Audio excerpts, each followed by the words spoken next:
Good evening. My name is Larry Fixler, Chairman of the Board of Health in North Andover. We're here for tonight's Board of Health meeting for Thursday, September 20th, 2018. I call the meeting to order. I ask you to please stand and say the Pledge of Allegiance. I pledge allegiance to the flag of the United States of America and to the republic for which it stands, one nation, under God, indivisible, with liberty and justice for all. I ask you to continue standing just for a moment. I wanted to express, as a board, and as a health department, and really as a town too, our thoughts and prayers and great sadness extend to the family of Leonel Rondon, 18 of Lawrence, who died as a result of the home explosion and fire which occurred as of the gas pipeline fires and explosions.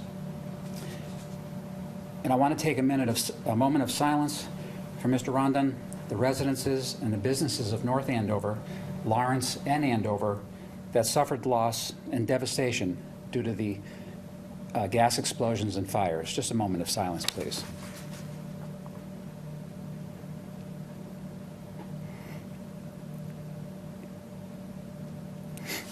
Thank you very much. I appreciate it. Please be seated. Before we start, I also want to say I'm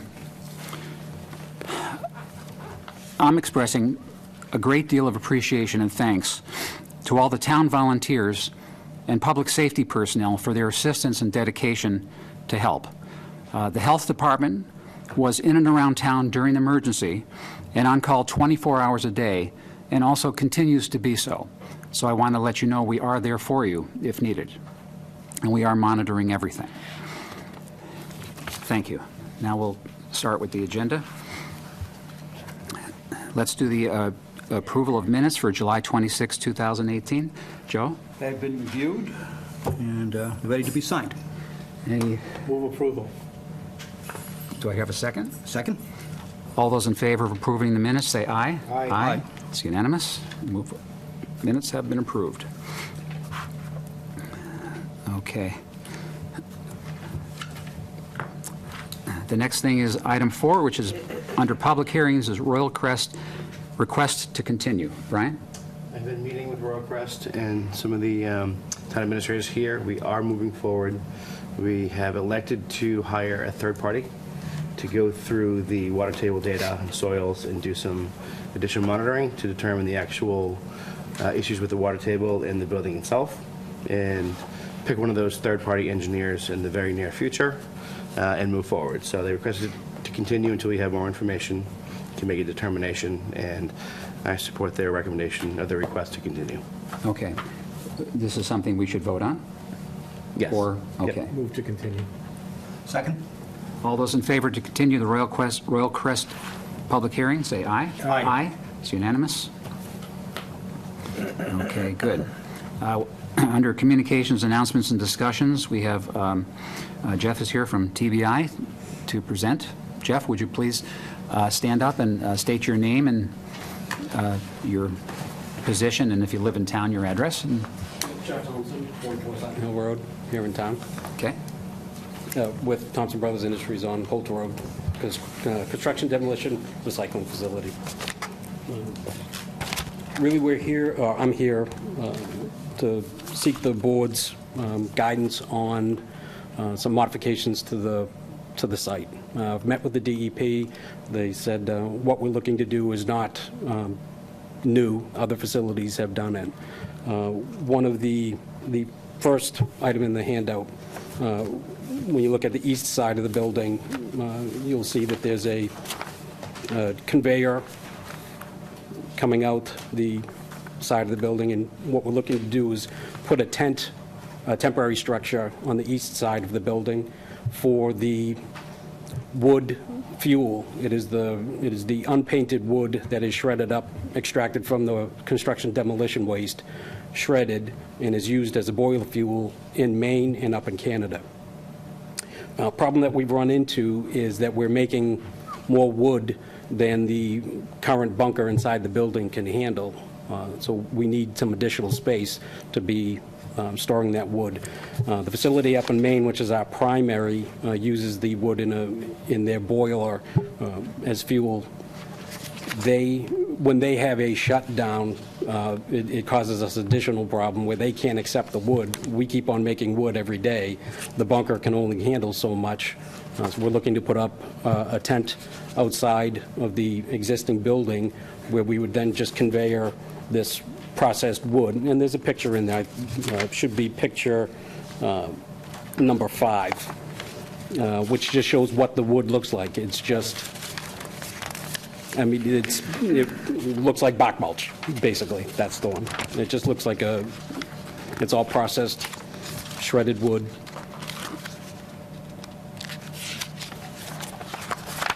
That one. That's the one. And that's what the current bunker looks like. And we fill that bunker up pretty quick. And we're just looking for some additional storage. Like I said, a tent, temporary type tent. No different than the facility behind us has and the landscaper right down the street from us already have on site. This is an indoor bunker right now. That's the indoor bunker. The wood that comes in, you said is not painted wood? The wood that goes through the grizzly mill and is in the bunker is the unpainted wood. And is there pressure-treated wood? I mean, do we have to be concerned about that? We leave the pressure-treated wood on the conveyor belt, and we're only going after the good construction wood. So this is unpainted wood. basically construction demolition wood that's more or less just dry wood? The moisture content is extremely low on that wood. Should we have any concerns about that?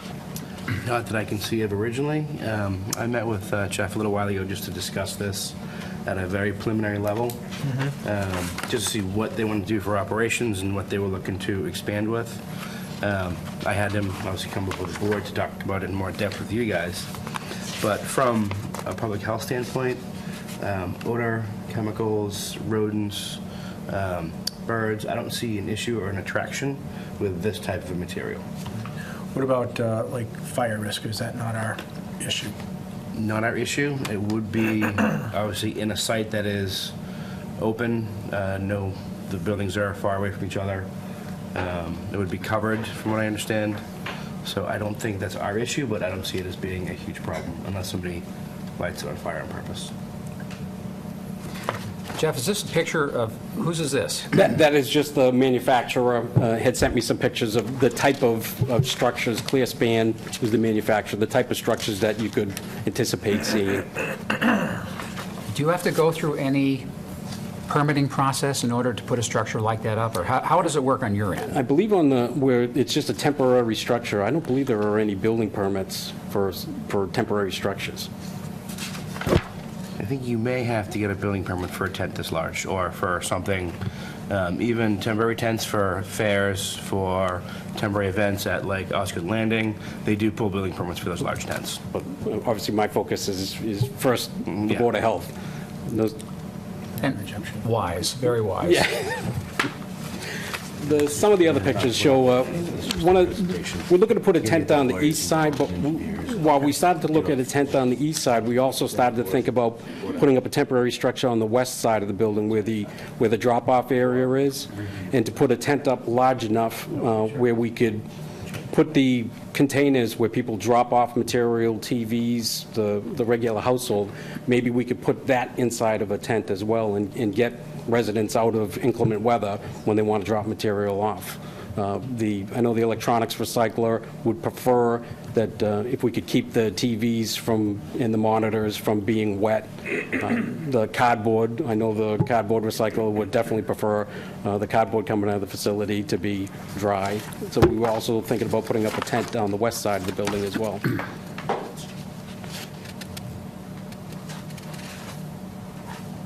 I've been there a number of times over the years, disposing of waste, and I think that's a good idea, because it can be pretty dicey there in the wintertime if the weather's really bad.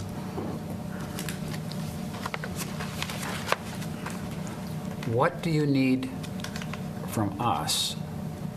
I would think nothing more than, I think, just an email from Brian that says that the board does not have an issue. 'Cause I met briefly with Mark Fairbrother, the Northeast region for the DEP, and he just said, well, we don't have a problem with it. We've done other facilities that have outside wood storage like that in a temporary, but go to your board first, and as long as they don't have an issue, we shouldn't have an issue, then you can move along in the process. So there's been no building permit applied for, there's been no site plans designed, our attorneys haven't been brought in yet, so this is a very preliminary, this is what I'm thinking of doing, what are your objections, let's see where we go from here. After this, if he finishes the presentation, there's no issues in terms of content of expansion, what he's going to be doing, then we'll get the attorneys involved. Engineering plans get drawn up, then they'll come before the planning board and the Board of Health for an official. I don't know if there'll have to be a site assignment change, or if that will just be reviewed by the attorneys. In talking to Just to make Mark- sure everything is consistent with what was approved in the past, and nothing changes. So this is just for informational purposes, and then we'll come back with a formal presentation and drawn up plans and things like that. Yeah, I think in speaking with Mark Fairbrother, where the wood waste is a recycled product, it's gone through the plant, it's no longer a waste, it's a product that is sold to a paper plant, that now it's no longer a waste, so it is now not under the site assignment, it's no longer processing waste outside of the building because it's no longer a waste, it's actually a saleable product. So it's like storing wood for a wood stove. Jeff, you have a timeline that you like to complete this by? Well, this type of structure, you definitely wouldn't want to be putting up in the wintertime. Exactly. So I would think sometime early spring is to get the tent ordered through the wintertime, but look to put it up in the springtime. I don't know, not about the idea, but I've read the site assignment. I don't think it has anything bearing on the site assignment. I've read it a couple times before in the past. I didn't see anything either, Yeah. but I'd like to have our town council take a look at it and Oh, just yeah. be sure. And obviously DEP would weigh in if they did, but they said come here first. The only- And again, yeah. I think Mark's point was that it's not waste handling anymore, so you're not doing it outside of what was the site assigned building. So because it's not waste anymore. It was waste when it came in the door, but it's no longer a waste going out the door because it is a useful recycled product he just wanted to make sure that, obviously, we always come to the board with something like this before we look to do a modification. Other facilities have done it, so it's nothing new.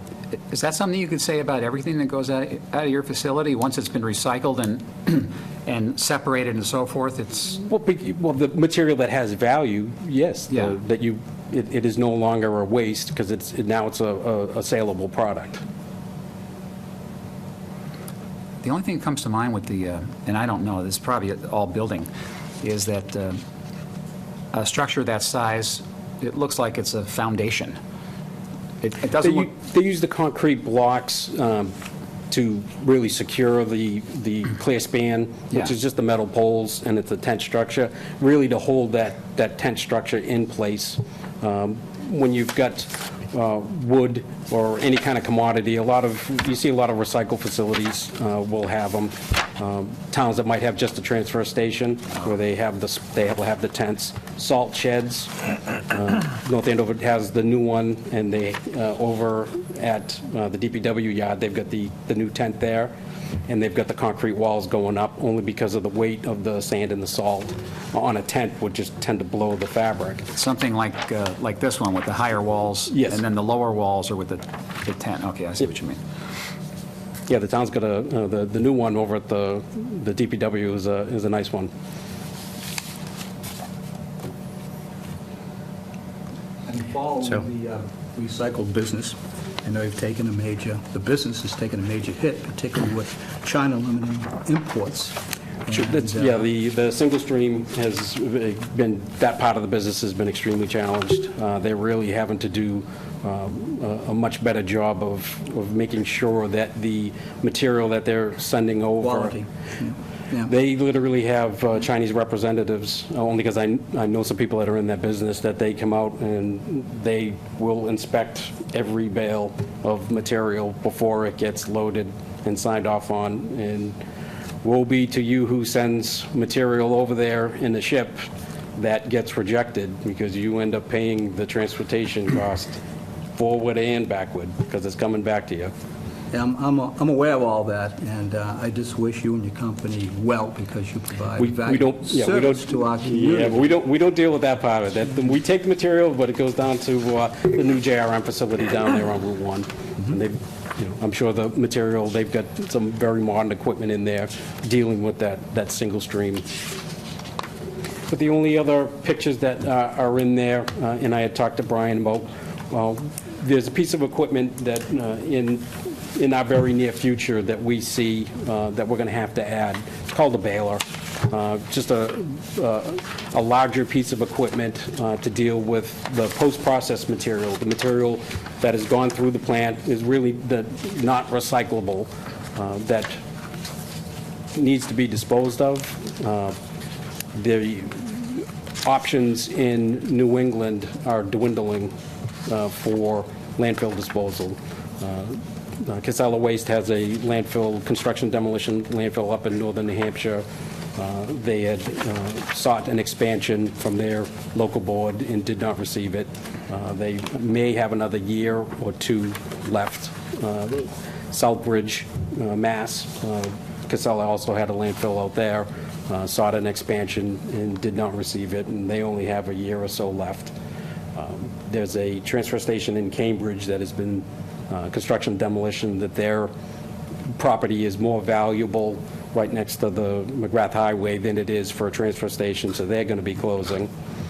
So the options for construction and demolition, recycling, are getting fewer and fewer, and the disposal in New England is getting much more difficult.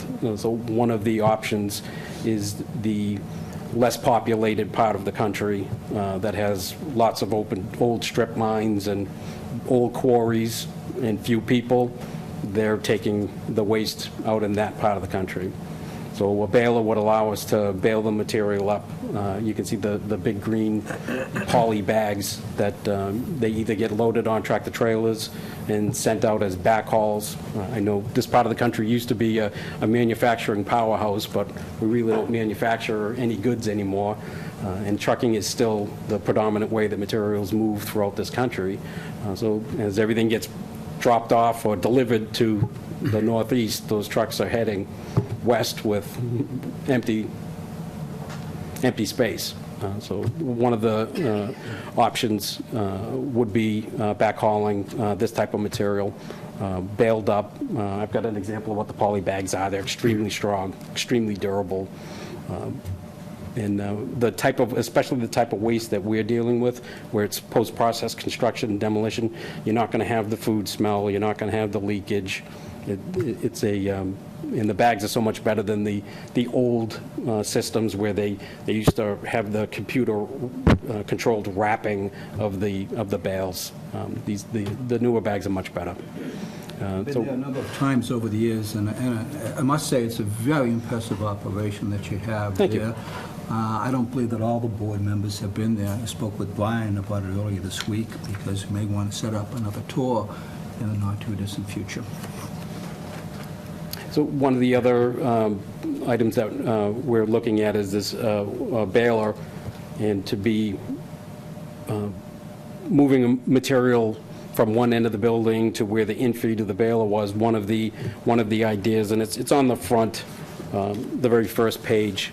You can see it on the southern part of the building, what would be the back part of the building. We think about coming up above where, it would be about basically halfway up the back of the building. Is it coming out of the building with a conveyor belt? It would be fully enclosed, coming out and bringing the material that's been processed and is not recyclable back down to the inbound side of the building, where it would enter into the feed that would go into the baler. And I talked to Brian about it and just really wanted, we could do it within this existing structure, I'm sure, but it seemed the easier option was if we could come out of the building, run along the side of the building, and then back into the building with a conveyor. as opposed to, trying to have loaders, which I know we wouldn't be doing, to be bucketing material from one end of the building back outside and back around, which doesn't make any sense. Or loading tractor trailers down the loading pit, bringing them back down around the building, dumping them again inside the building, where a conveyor would continuously keeping material flowing. So it was really, again, talking to Brian, was just looking for the board's guidance on, is that an option, or would it prefer that everything stays within the existing structure? We're not looking to add anything other than really like a 48-inch or 60-inch conveyor outside of the existing envelope of the building, and it would be fully enclosed, so that material, if anything was to drop off of the conveyor belt, wouldn't end up down on the ground. Noise, safety, if anything does fall off this conveyor outside, that would be a concern. But obviously that during the construction and design of this, that would all be kind of looked at and taken into account, I'm assuming. So this is just another add-on to the operation that I thought would be prudent to come talk to you guys about it, see if you guys had any questions, concerns. Like I said, it's not food debris, so it's not going to be attracting rodents if it's safe. And I don't think noise is going to be an issue, considering the location, but that's something to definitely consider if it does add an increased level of machinery, timing, operations. It'll be no different than the conveyors that are in there now. We've got, as the board has requested, as much of the equipment inside of that facility as possible is electric, not diesel powered. So it would be another electric motor with just another rubber conveyor.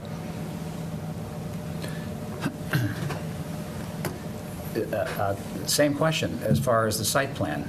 Is there a change of use here in a sense? I mean, you're going outside with a temporary structure you're talking about for the wood. This is a permanent fixture outside the building.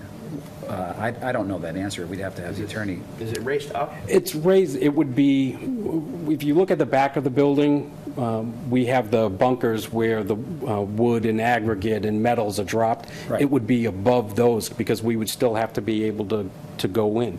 So it would be 20-odd feet above the air, 60-inch wide, attached to the existing structure, and it would be, Brian and I were talking about it, it was almost like you drive by an older house and you see the chimney on the side of the house, and it goes all the way down, it's got its own footing and foundation. You drive by one of the newer houses, they don't have a wood chimney, they have a gas chimney, so you see that bump out on the side of the house, but then it just stops and there's free space all the way to the ground, because they don't have to put the footing in the foundation in to support the weight. There's just a bump out on the house, and that's it.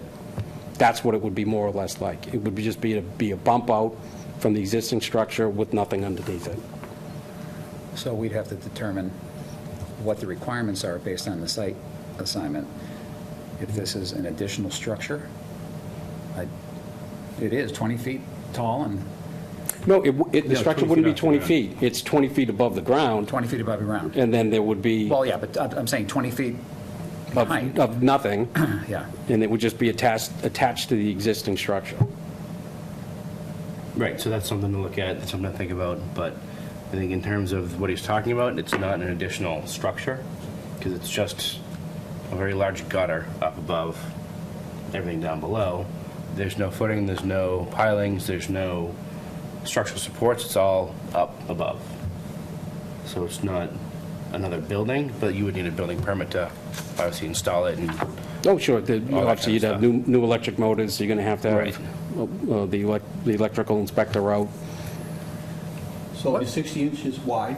Yeah, Wide? at least, yep. So that includes a walkway, I imagine. What do you have, a belt conveyor like 36 inches? We've got, the main picking belt is a 60-inch belt. So I was just using anywhere from 48 to 60 inch, and it would be on the south side of where that 60-inch belt is right now, that goes through that part of the building. It would be running just parallel with that. We'd be using the same, almost the same height of where the mezzanine floor is. Got it. So it would they'd almost just be running parallel, one going one way, one going the other. What's your time frame on both of these projects, Jeff? Well, the baler, the difficult part with the baler is, they're at least 9 months out for even building one. It's not something that is on the shelf. Again, that's something that would depend on what the board says that we need to do. We'd like to get going on it sooner rather than later. It's not getting any easier in our business to find places for the processed construction and demolition material. It's getting more difficult. I don't have a problem. Anyone? I mean, my initial thought would be it's part of the operation. It's continuing with his C&D recycling. I would like to see it, a formal presentation or plans, and then obviously the site assignment and review from town council and anything from your attorneys to get everything drafted up to make sure that it is consistent with everything that's been approved in the past. Now, from the state, do you need any approvals on the conveyor? And talking to, again, Mark Trowbridge, the Northeast region, Yeah. he didn't have a problem with it, but he is, as always, they would refer everything back to the Board of Health. So I don't see nuisances being an issue. No. Out of what? Anything like that. So I just wanted to make sure that it's Yep. proposed and presented and official. I don't see any problem. Okay. All right. And you will be Daphne? in contact with Jeff or whomever Sounds over like there. it's gonna Yes. make things a lot easier. Yeah. So as long as it's consistent with the use, consistent with the zoning, the initial structure, it's not a huge addition in terms of additional footprint or square footage. I think it's pretty straightforward, but obviously needs to be done through all the proper channels and legal and presentations. As long as everybody legal agrees and all the permitting is appropriate, I don't have a problem. Okay. Frank just said No objections. no objections, so. Okay. There you go. I don't think it's nothing we have to vote on, it's just that it's better to run it by us as a group. Right, before engineering or any of that stuff gets done, I would think it's always better to come in and find out if there are any objections or any modifications, changes, or ideas ahead of time, then Well, you know what it is, Jeff? We're going to have to see the formal plan. Yeah. Sure. Before we can even think of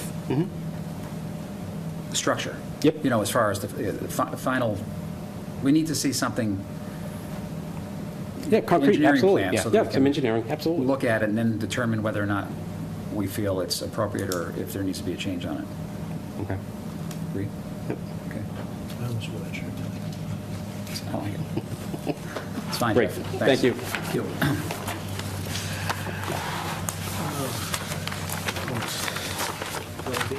Yeah, you got it? It's enough. It's nice. Anybody wants, Before we start some of the discussions, I wanted to, if you want a copy, go ahead. like I usually do, I found another one of my interesting articles over 15 years that has a little more fact than pharmaceutical or medicine, but I thought I would just share some facts that I read about. It says the tide, this is from Medscape. I got this article from Medscape, just appeared 2 days ago. And the survey, the content of this was put together by the Substance Abuse and Mental Health Services Administration. So this says the tide may be turning in opioid prescribing in teens. And I found it interesting. I'm paraphrasing it. I'm not going to read the whole thing. It's just wanted to give you some facts that I highlighted. It's a little longer than I wanted, but I found it interesting. As you know, opioid is a major health crisis problem in the United States. This is now, we're talking about teens, with the rate of drug overdose deaths involving opioids increasing among adolescents from 1.6 per 100,000 people in 1999 to 3.7 per 100,000 up till the year 2015. The medical prescription for pain relief may initiate the opioid misuse in adolescents, certainly among other things too.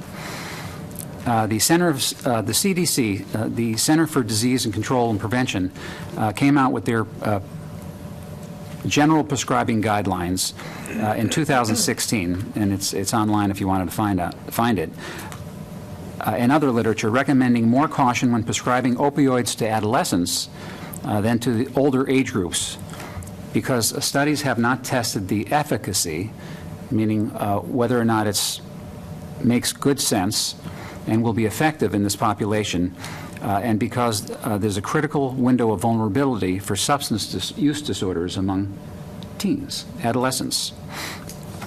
What the study did, it was done by Henke and colleagues out of this group. They took a 12-year period up through 2016, and of course this was during the development of the opioid crisis, and they looked at the opioid crisis in the days supply prescribed through general insurance and Medicaid. And that's how so commercial insurance and Medicaid, because they need hard facts, and when you run it through insurance, they maintain hard facts. And adolescents were often prescribed more opioids, they found, than recommended in years leading up to widespread awareness of the potential dangers of opioids. A new study has found through 2016. But then there was also a change of direction. And I found this interesting. This has to do with day supply. It's a little dry, but the numbers I found interesting. They found that prescriptions for prescribing opioids for a 2 to 3 day supply decreased from 50.5% in 2005 down to 36.7% in 2016. So out of all the prescriptions written for adolescents, the doctors prescribing from a 2 to 3 day supply decreased.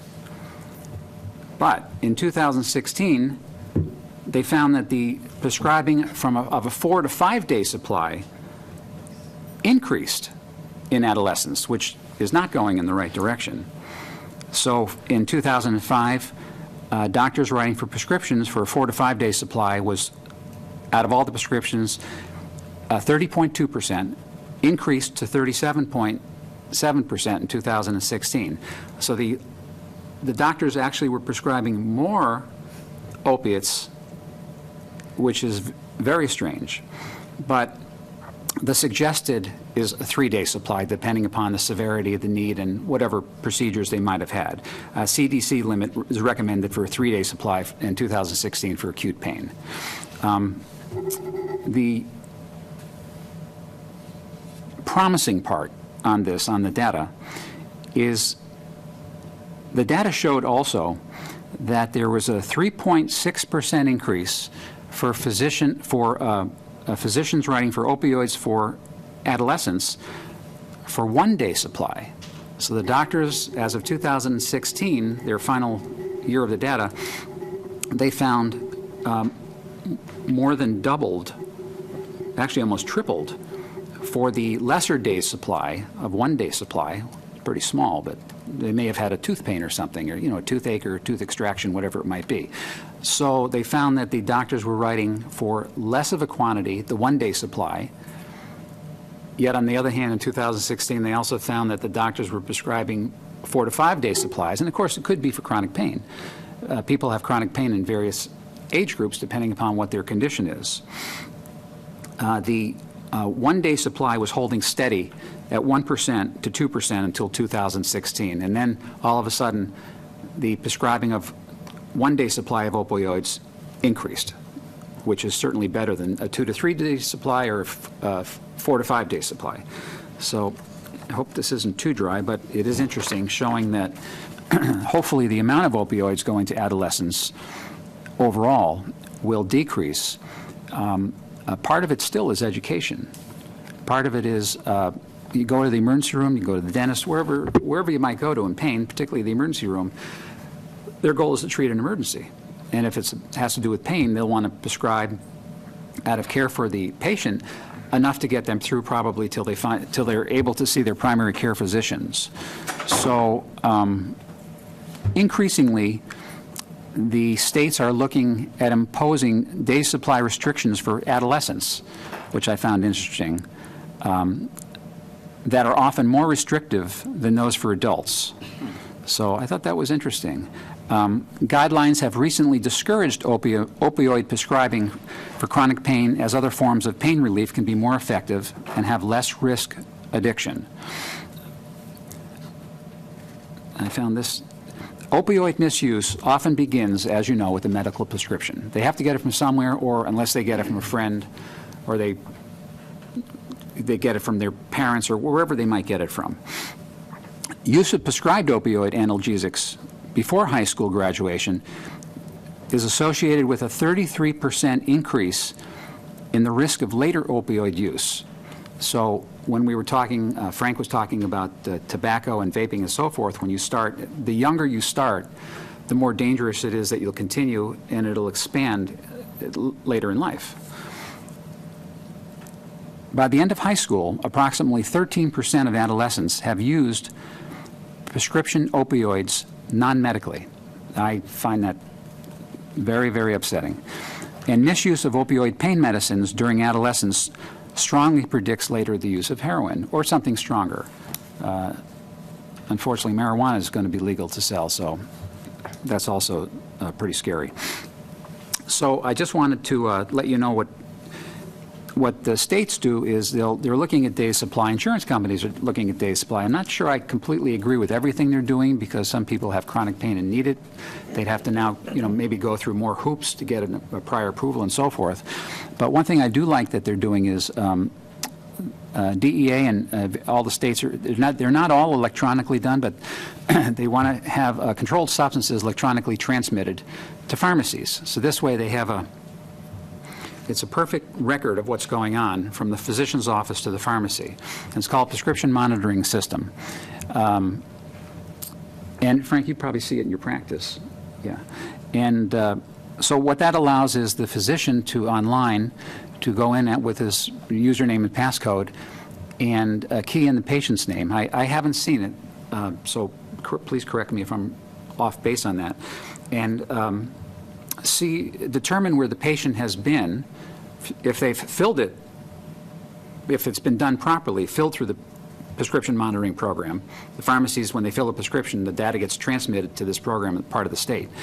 And then the physicians can see if they're going to multiple pharmacies, going to multiple doctors and so forth, and they can see various dosage forms, various forms of Valium or benzodiazepines, Xanax, hydrocodone, and so forth.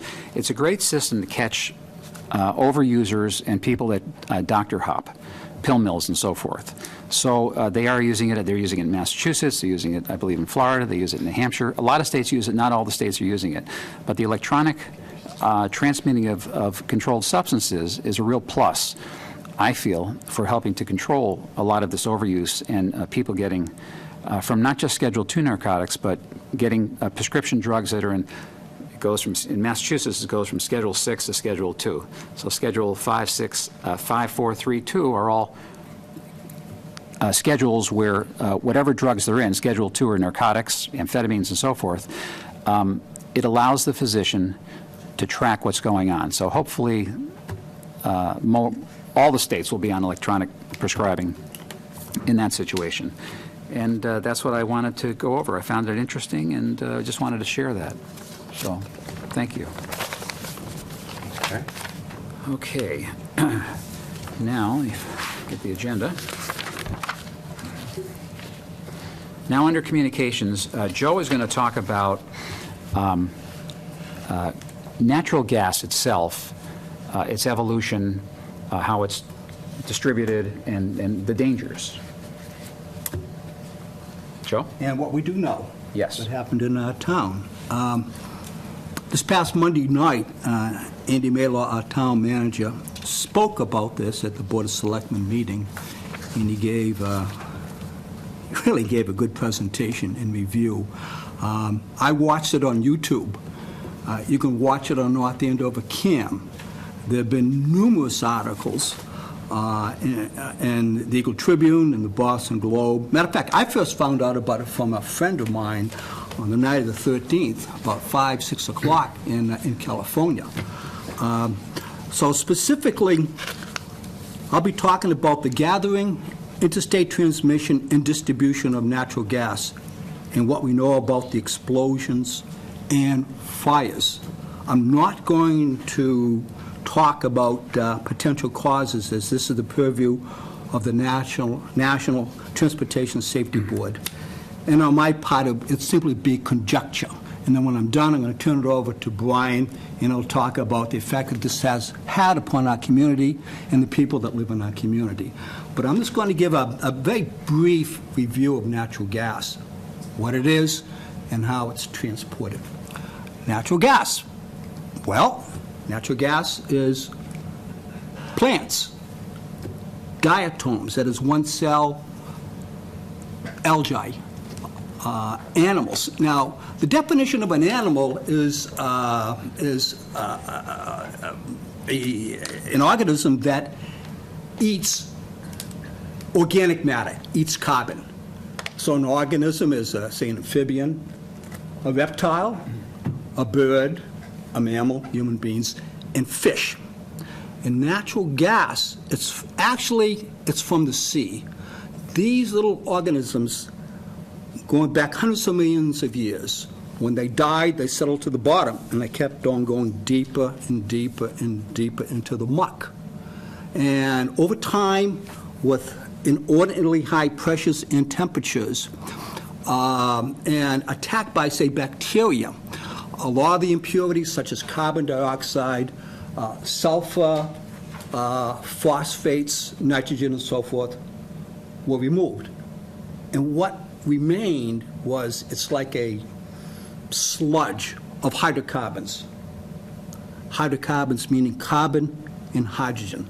Now, natural gas is mainly methane, 1 atom of carbon, 4 atoms of hydrogen. It's also butane, pentane, hexane, and go on and on and on and on, but primarily methane. That's natural gas.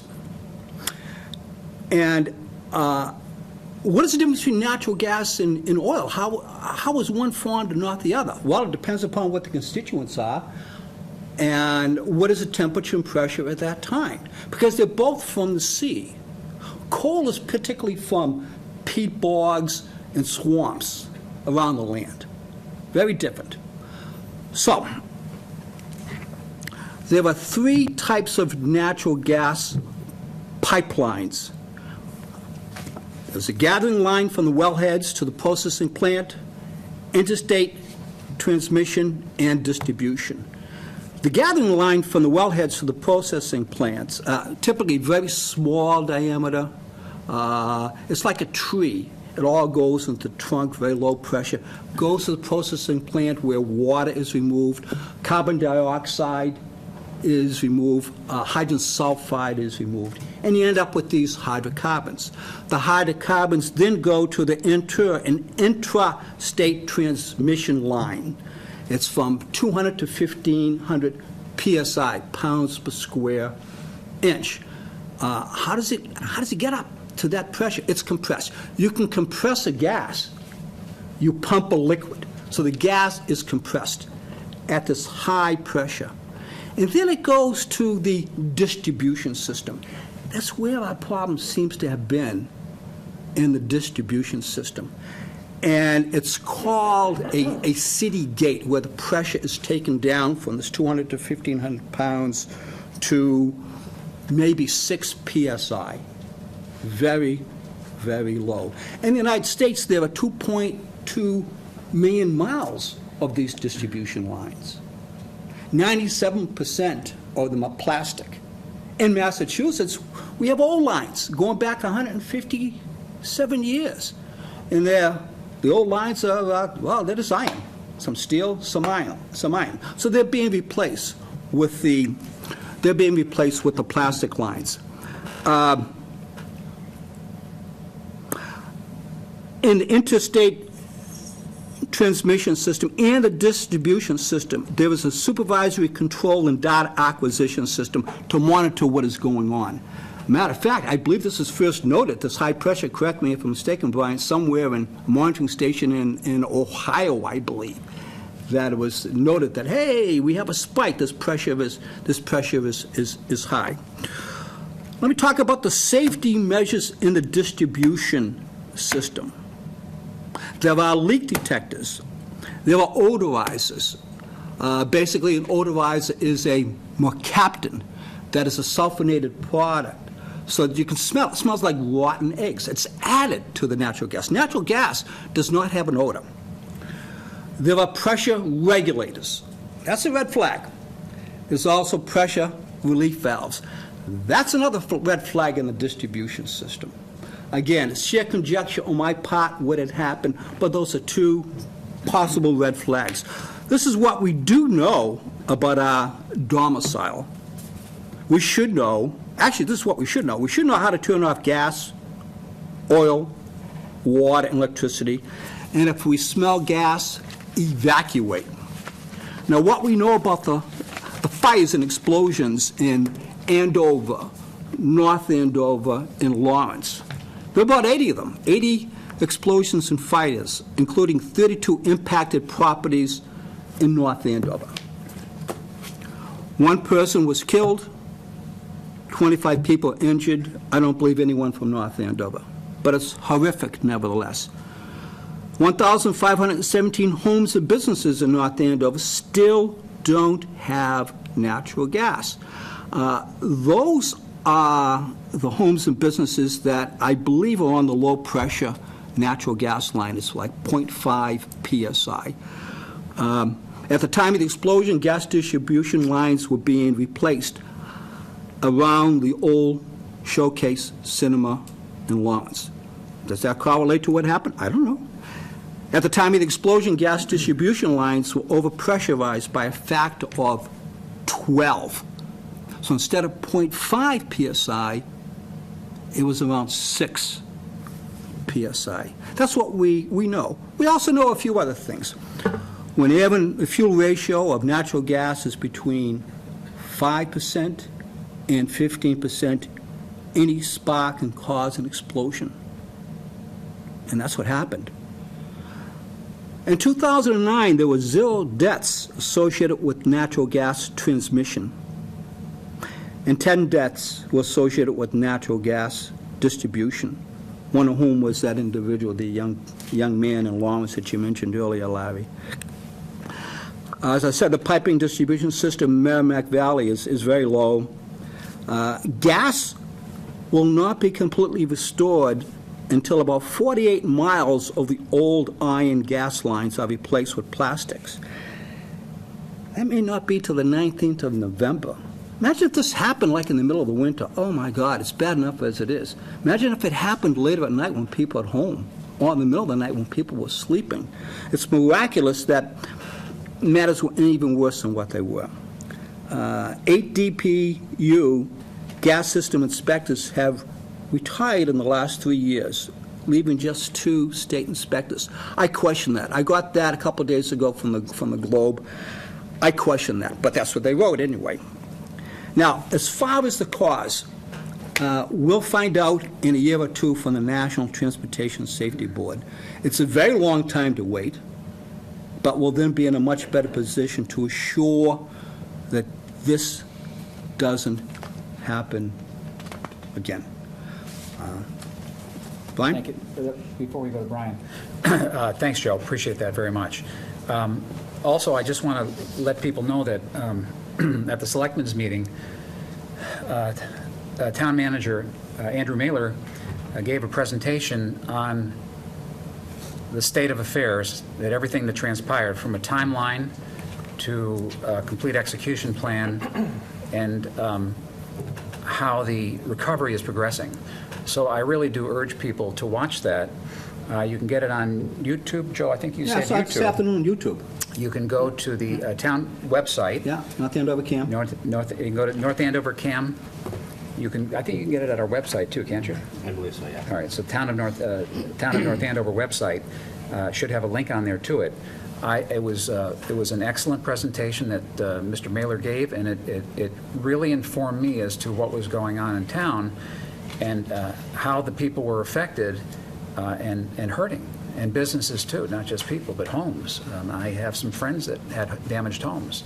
So I do encourage people to go to either the YouTube or the town website and view it for their own information so that they can follow what's going on. There's daily updates. You can get it through Facebook. I don't have any of these social media, but you can get it through the town website. So it's a big help, and it will at least keep people informed. So I strongly recommend that.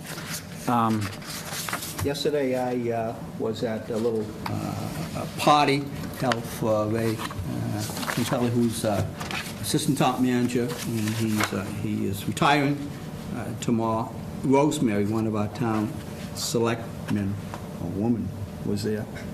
She lost her home in North Andover. Gone. Scary. It's horrible. So what we're going to do next is we're going to talk about the public health effects of what happened in this disaster to our town and what our role as a health department, Brian, Michelle Grant, Tony, and Caroline, our town nurse, and what our role is as a Board of Health to help our town get through it. So the public health aspect of the gas pipeline explosion, I'm going to throw a couple of questions out, and it's really, then I'm going to turn it over to Brian. It's a discussion on the public health aspect. What's the purpose and the responsibility during this disaster? Well, I'll tell you one thing. We communicated amongst ourselves to try to coordinate and help. Brian and the health department were out there doing what they need to do, which is protecting the people, and as far as sanitation, habitation, which we're going to go through, and continue to do so. I'll turn it over, and this way we can have a discussion. Sure. This was one heck of a little event, I guess. So for public health, for our role essentially in this is got several different facets of it. So the initial event is first responder, police, fire, emergency management, things like that. The biggest thing when the event first happened was nobody knew what was going on. They had to evacuate, turn off electricity, shut gas off, and set up a shelter. So emergency management and Red Cross are the primary players and stakeholders in setting up a shelter. They use the schools, they use the high school field house, so they have facilities, they have school department, they have emergency management, and they have all the volunteers from the Red Cross.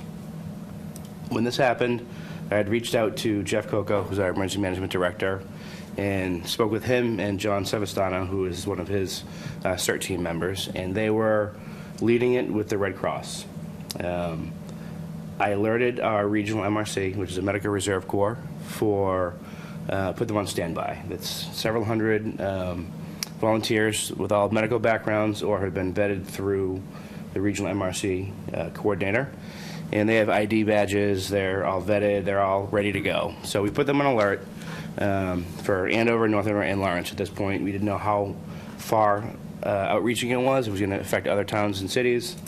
There were reports initially that it was in Methuen and Boxford and Haverhill. So I think that initial phase was kind of a what's going on, what do we need? Everybody's on alert. Sit back, let's collect information and see where we're going to go from here. So in constant contact with the EMD and the Red Cross, the shelter was staffed. They had plenty of volunteers. They actually had their own nursing staff that showed up. So they didn't need the MRC, but I kept them on standby. We waited. That was Thursday night. Friday came along. We ended up needing additional nurses. So I actually talked to the school nursing supervisor here, who had nurses on standby as well. They were already right here in town. Jeff needed them. We sent them over. They went to the shelter and helped man the shelter for some of the participant needs there. So Friday was kind of a collect information, see what's going on. Met with my staff, and basically with the power outages and the gas issues, gas being turned off, our initial concern was most people evacuated. We have the shelter, so make sure the shelter's okay. Make sure they have everything they need. If they don't have anything, we can reach out and get for them through our regional partners and regional coalitions. The second phase of that day was restaurants.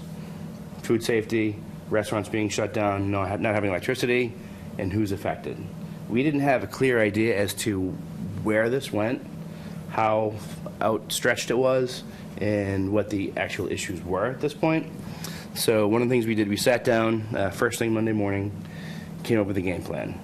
We created a gas inspection sheet that I included in your packets, which is basically if a restaurant doesn't have gas, what are you going to do? Because that's their lifeblood. If they can't serve food, they can't make any money, their employees, their staff, and their business are in jeopardy. So we did a preliminary, okay, here's a gas inspection sheet. What are we looking for? We're looking for, do you have hot water? Do you have alternate ways of producing hot water? What is your menu? What options can you provide on your menu safely in this type of a situation? So we created a spreadsheet of all the restaurants in town. We have a master list anyway, but this is where we think the affected area is, and it's not confirmed yet. So Tony sat down and took our master spreadsheet and started highlighting what we thought were the impacted areas to hit first. Kind of triage. Let's start here and work our way out from this point.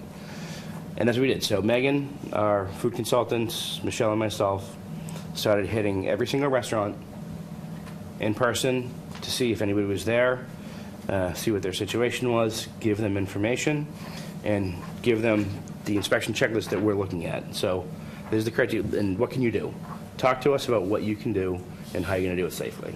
So that was a very busy and concerted effort on our part to reach every single establishment to see if they could operate, and if they couldn't, what their next steps were. So that took actually a couple of days. But we reached everybody, we worked with everybody. We found out some restaurants were completely shut down and can't operate at all without gas. Other restaurants could do limited options with electric equipment and electric water heaters and things like that they had on site. And then other ones were, we can't do this, but we can bring in additional equipment and do these types of operations. So it was an individual basis for each establishment that was affected. Other establishments didn't lose gas. Their power was only shut off for an hour, and they were back up and running, and they were all set. Granted, Friday everybody was evacuated, so most of the places didn't open, and they didn't have any staff, and there were no, they didn't have any customers, so they didn't open. Most places started to open later on. So that was the first initial phase. I think in doing that, we obviously learned a lot. We got to meet with a lot of the different restaurant owners and help them through that particular issue. And then the next phase, which started on Wednesday, was the Claims and Recovery Center.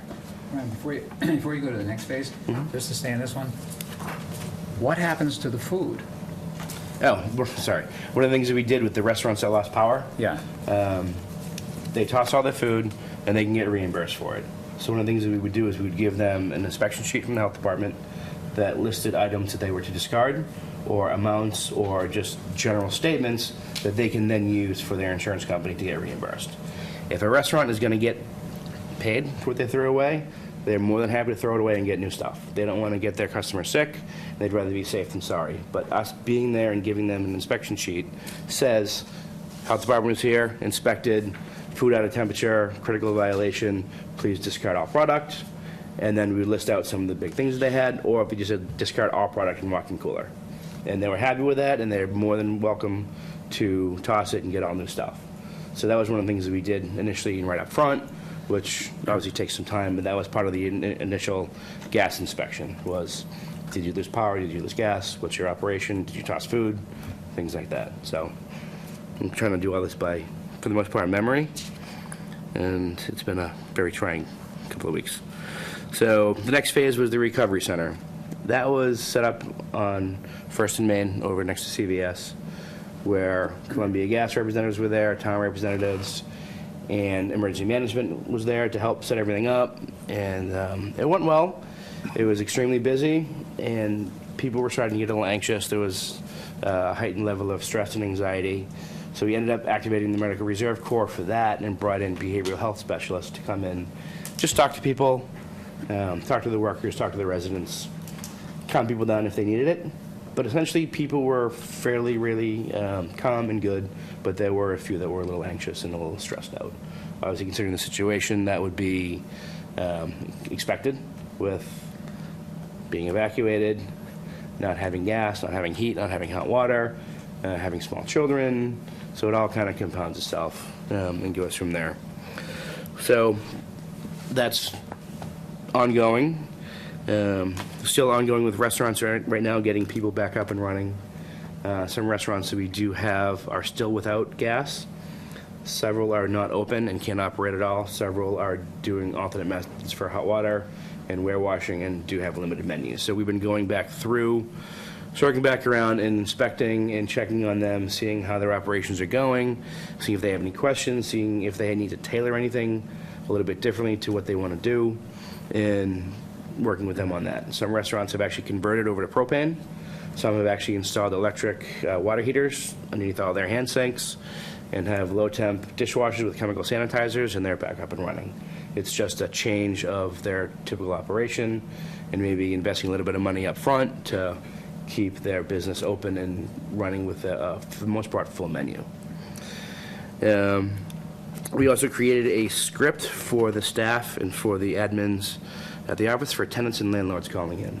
That's the next phase that we're working on now is no heat, no hot water, and you're now in violation of the housing code. So what do you do for your tenants? We've had several landlords call up and say, what do we do? I've reached out to the state, and I've talked to the Department of Community Sanitation, as well as the Attorney General's office. I've also reached out to the clerk magistrate and the first justice at the housing court to find out if they have any guidance or any information or any recommendations. So we're in the waiting game with that right now. The unofficial opinions that we've received from the Department of Community Sanitation, who wrote the housing code, is basically it's not the landlord's fault. There's nothing that they can do right now. Go about your regular inspections, do what you got to do if there's a regular housing inspection. Make a note of the no heat, no hot water, but you can't cite them for it because it's not something that they can actually fix. So there's legal getting involved, there's the state getting involved, there's the local boards of health, who we've all kind of banded together and have been trying to make contact and trying to figure this out on our own and doing the best we can with it. But so now we're getting into housing and living issues with your basic 2 families, 3 families, single families, and apartment buildings. So that's one of the things that we are working on now. Well, our goal, and we talked about this, our goal is to get everybody through this and to help people. Period. That's our goal. We want to help people Yes. through this, and that's it. So we've actually created a resource list that you guys have in your packets as well. It's just a one-page thing that has the phone numbers and websites. There's also a list of the emergency communication methods that the town uses, such as the Smart 911, the Twitter, all that kind of stuff. That's all on there on the resource list that we can give out to people as well. So some information is out there. Some of it may be harder to find. I think the town has done a really good job of putting it all on the website, and it's specifically listed under the gas event. So I think if people need to find out more information, definitely check the website first.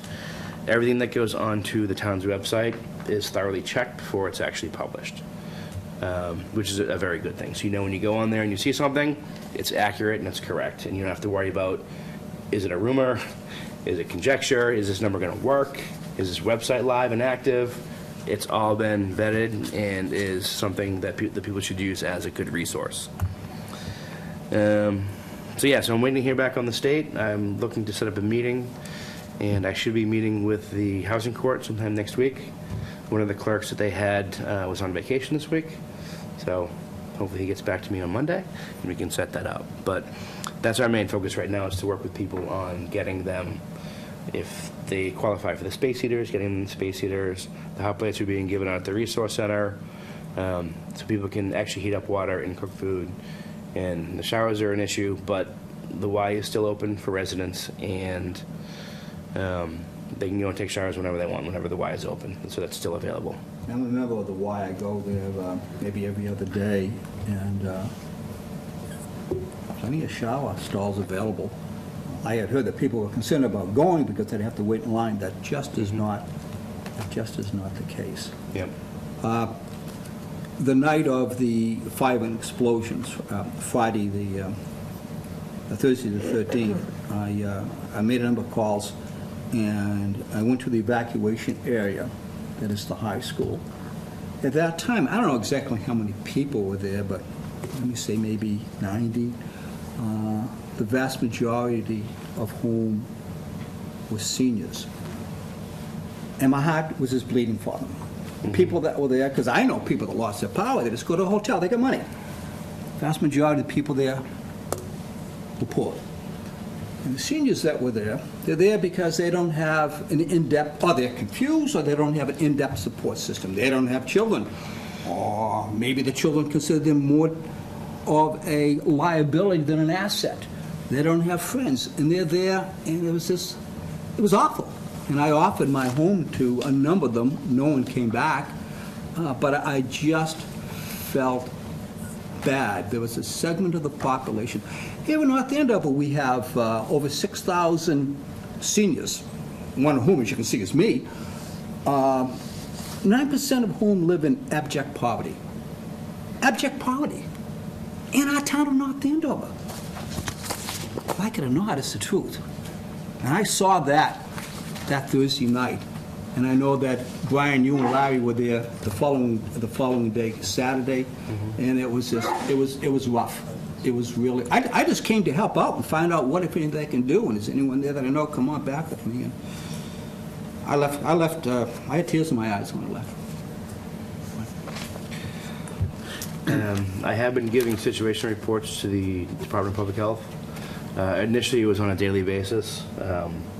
They were reached out just through the HMCC, which is the Health and Medical Coordinating Coalition, that is in a regional umbrella that can provide resources to local public health, long-term care, hospitals, EMS, things like that. So we've been in constant contact with them. For the most part, it was on a daily basis up until the other day. Now it's every other day, so it gives me an extra half hour to breathe. And just passing the information up through the chain, up to DPH, goes right to the commissioner. So they are monitoring it as well. They are reaching out. The HMCC did reach out to me in the initial phase of this, and we did make contact, either them or myself. We split up all the long-term care facilities in the area, make sure everybody was all set, and if they needed anything. So if their generator goes on, they're required to contact the DPH and let them know they're on generator power, which is obviously a finite, limited amount of power that they have. And they monitor it, and if anything, if it goes on for an extended period of time, they can evacuate and they can plan for that. But our facilities were okay. They didn't have any issues. They were up and running. But we did monitor that and make sure that they were taken care of, and if they needed anything, we could have gotten them resources. So, situation reports, ongoing. Housing issues, ongoing. Resource and Recovery Center is doing pretty well.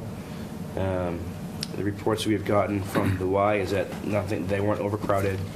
They didn't have any issues with sanitation or shower issues in terms of like overcrowding and usage. So that's still available. And going to keep going, status quo, keep monitoring everything, working in conjunction with the building department and working with them on restaurants installing electric water heaters now, and as well as homeowners and contractors doing the same for themselves. I was, when I had spoken to Brian after it happened, I didn't know if the governor declared a state of emergency. I said, Brian, do we need to get the board together to declare a public health state of emergency? Yeah. But he said, no, the governor took care of that for us. Because there are resources available, and our job as the Board of Health is to monitor what the health department's doing, to maintain focus, to direct, to oversee areas like this. I mean, this was a horrible disaster, but so part of our job is to be part of it as best we can. And I think Brian and his staff did a wonderful job. Thank you. Yes, Just a wonderful job. Thank you. Excellent. Appreciate it. Yep. And thanks to Brian and his staff, I think things went very, very smooth. It's very sad what happened. I was worried about sanitation and group homes. I don't know if we have any group homes. I meant to ask you. We don't permit. We don't. Or have access over those. We don't Okay. even- If it's a group home through DMH or DPH, we won't even know where it is. Okay. For HIPAA. Yeah, privacy. Yeah. And also, Joe went to the shelter, because he called me, and he was going there to check up on the senior citizens to see how they were doing. He was extremely worried about that, and I don't blame him. We all were. So just a nice job. We stuck together. We didn't run in every direction. We stuck together. We have certain powers that we can initiate, fortunately, in an emergency, but they declared a state of emergency, so that took care of that. But a proper habitation, sanitation, heating, the nursing homes, the restaurants, and so forth, that's our biggest concern too, because you have to be able to. If the restaurant's not open, we want to make sure it's up and running to a sanitation point and a cooking point, that everything is okay. So that's part of our job too. Speaking of cooking, I know, as Brian said, that hot plates have been given out. And what the towns in the city, the town of North Andover and Andover and in the city of Lawrence has done is they have a little squad team, including plumber, electricians, so forth, to go to these houses and check them out. And a lot of these houses, they won't give out these hot places because they may be, the wiring is old, maybe no more than 60 amps, even 3-deckers. They want a separate line for the hot plate. And so not that many, as of yesterday, have been given out. Precisely because of that. So that means that some people in our community, in Andover and Lawrence, yeah, they may have electricity, but they can't cook a hot meal. There's been one bad fire, from what I understand, I didn't hear about that fire yet. with a hot plate. Yeah. I don't know if anyone saw The it. one in Andover, or? I'd rather not say. Okay. Was it Andover? That's right. That's one that I remember seeing in the news. The fundamental difference between the electric burner and the gas burner is the electric burner stays warmer longer after it's de-energized. Do you want to, excuse me, would you like to come up? Sure. So we on so we up. can all hear you? Come on up. Just please state your name and address. Yeah, my name is Kevin O'Donnell, 14 Sergeant Street, MPH, BU School of Public Health. Go Terriers. I was a Red Cross volunteer several eons ago when I first graduated college. We had a grease fire in Lynn. It was in Lynn. House burned down. Young lady was cooking fried dough on a new electric stove. Left the pan on the burner, walked away. The grease caught because the burner stays hot longer than it does in the gas stove. It's a fundamental difference. A lot of people don't have an appreciation for that. And that's what happened in Andover, affirmatively. The And one here's in another Andover. one, too, that space heaters, they're good for, I think, no more than 400 square feet, certainly not a home. Yeah. Whole home have Yeah. been given out. Yeah.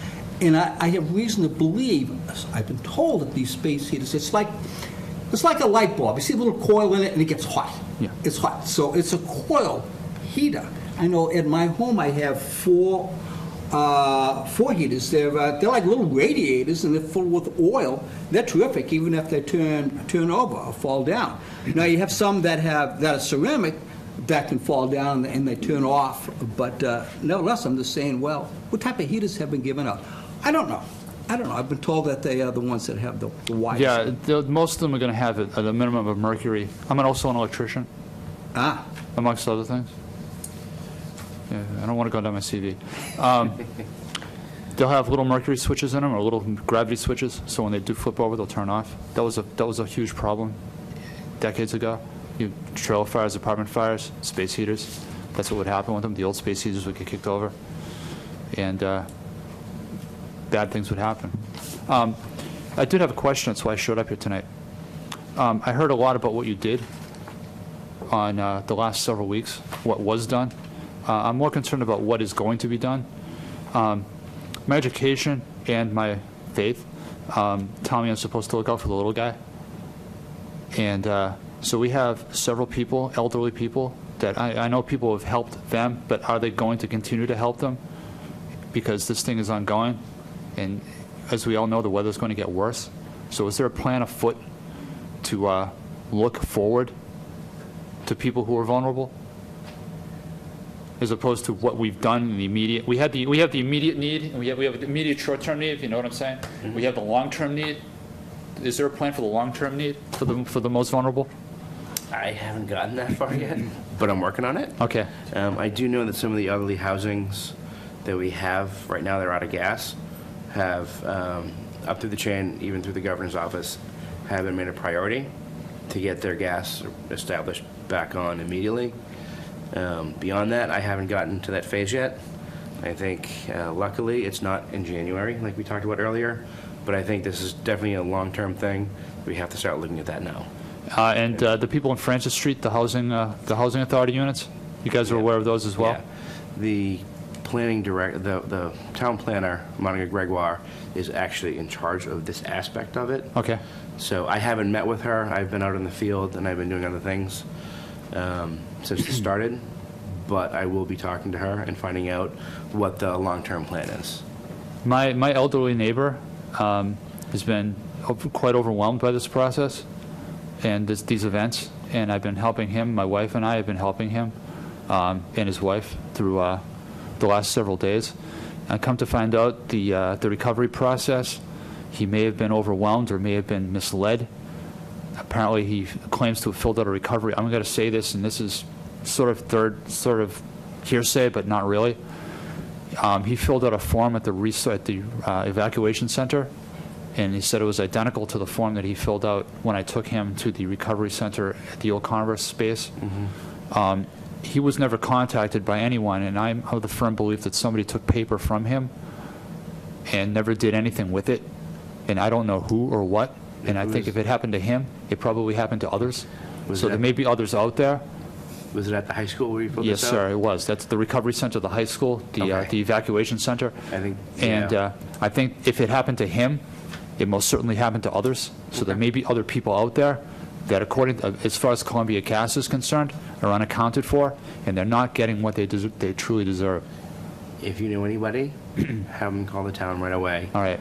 I know of one. I don't know of everybody Yeah. because it's hard for me to know everybody. I have to say, Actually, if you know one, just leave us the name here. He's been dealt with. Don't make it, just write it down. Okay. Please. He's been taken care of. I've seen to that. He's of no longer he's well underway. I'm putting a water heater in for him on Monday. okay. Let me tell you one other problem. I'm sorry, go ahead. No, I'm done. When I was at the, with Brian and Jeff Coco from Emergency Management, Yeah. I was told that the seniors would go there.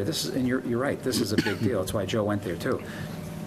They'd go there, they'd shower, but they'd end up sleeping in their car. Yeah. They weren't sleeping in the field house. So if that's happening, they could still be sleeping in their car, in their home. Or my biggest fear, and I've talked to Brian about it, too, and others, is you're an electrician. I turn my hairdryer on and a heater, and bang, the circuit just clicks. Yeah. So there's only so many, and I'm not an electrician, there's only so many heaters you can have before. Yeah. Yeah. And which circuits they can go on, that's my public Yeah, health concern. many of those houses, like Mr. McCarthy was saying, some of the multifamily dwellings on Waverly, I don't know if they're in the impacted zone. I believe that they are. The original service size, many eons ago, was 60 amps. Since been up to 100 is a minimum and a new structure. I'm lucky I have a 200 that I put in with my dad and my brother many years ago when we first moved in. But yeah, so they're not going to be able to handle most of these things, Right. given present loads that they have to accommodate, a microwave, a blah, blah, blah, blah, blah, whatever it might be. So yeah, it's going to be challenging. The space heaters are being delivered by Columbia Gas when Yeah. people call up the number, along with a licensed electrician to check the circuits, to check the wiring, to find out if it would overload Yeah. anything. So if they have a 60 amp service, are they going to put a new service in for them? I do not know. Yeah, I don't think I so. don't know. I can almost guarantee you Not that on they're 60 amp. No. they're not going to put a 60 to 100, and they're not going to put 100 to a 2. I don't think they're going to increase the service size at all. They'd be way overwhelmed. It's a lot of money, a lot of work. Brian, Right. do you know if they still have places, like we had our field house and we had up to 200 people one night? Are any of these shelters still available for? I believe in Lawrence, there's still the shelter available. I don't believe Andover has theirs open anymore, and we don't have ours open anymore. Yeah, ours closed Sunday the Sunday. 16th, Correct. because at that time, the town had electricity returned to all parts of it. But you're all right. I mean, there's still a concern with seniors, because some of them are just Yeah. very frail and old and confused. And I'm also a member of the Town Council on Aging. Seniors that may be listening right now, at the bottom of our town hall is our senior center. And we're going to have a new senior center in a couple of years, by the way, right in the back of China Blossom. But right now, we have the ground floor, and it is and has been a major issue of concern. And kudos to what the whole staff of Irene O'Brien are doing there right now, because this is a crisis, and the people that are most vulnerable are the elderly. Maybe we could put on the town website, they have to run it by some people. And hopefully seniors can go on the internet. I mean, we're assuming they know how to hit.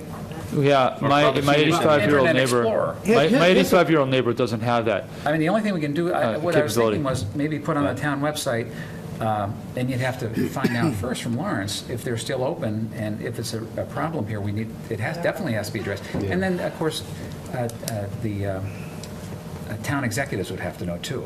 Yeah. If it's a shelter issue And for seniors. I'll talk to Monica, find out what because I haven't been part of that planning stage yet. Yeah. That's just getting planned and started now.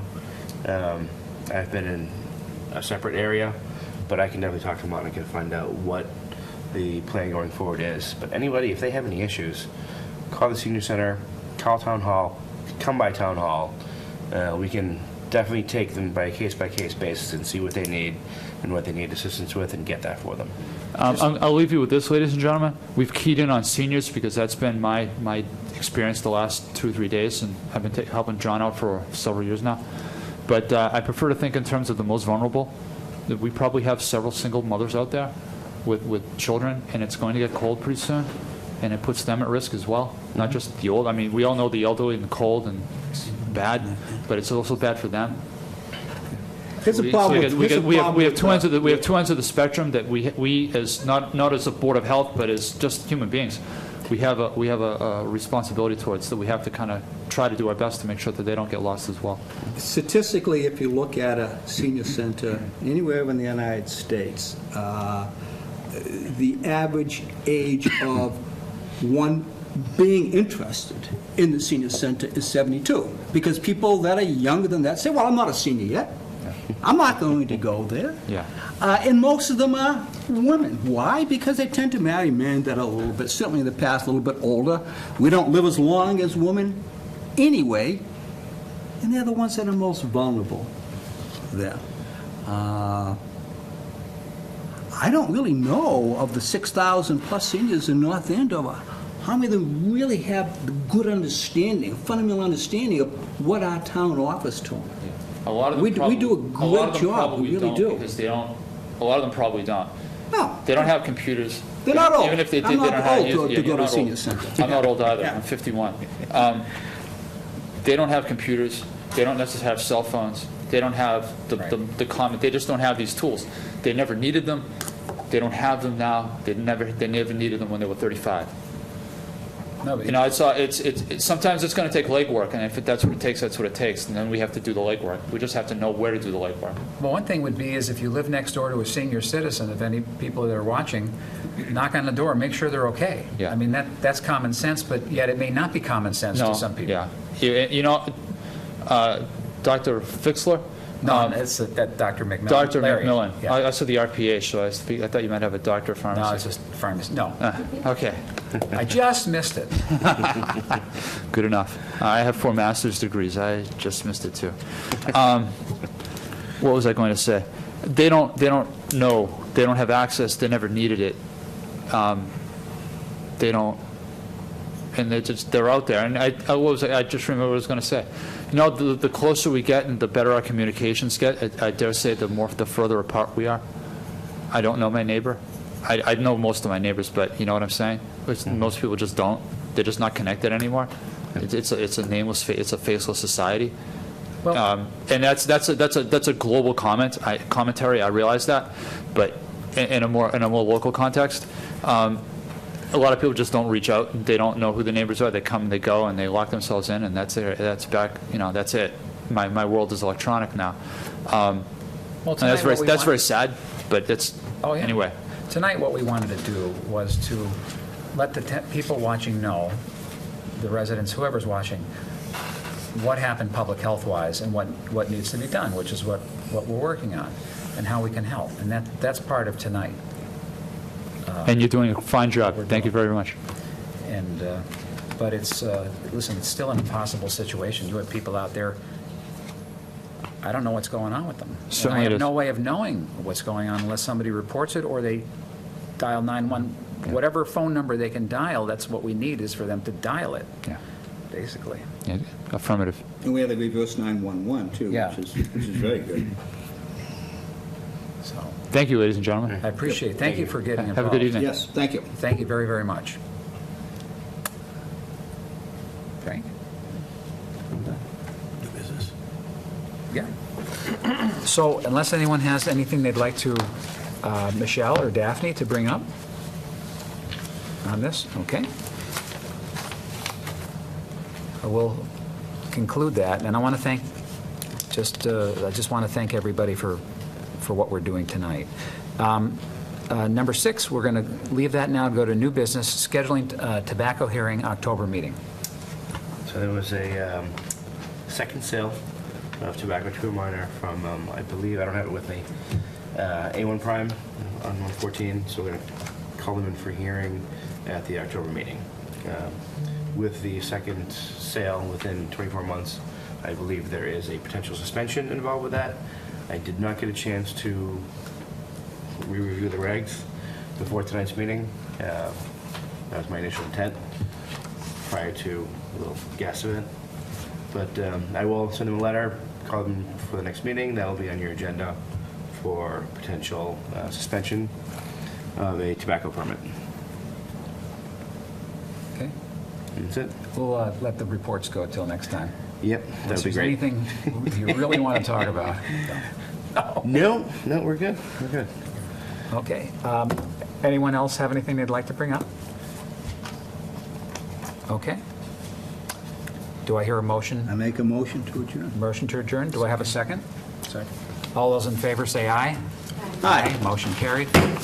We're adjourned. Thank you.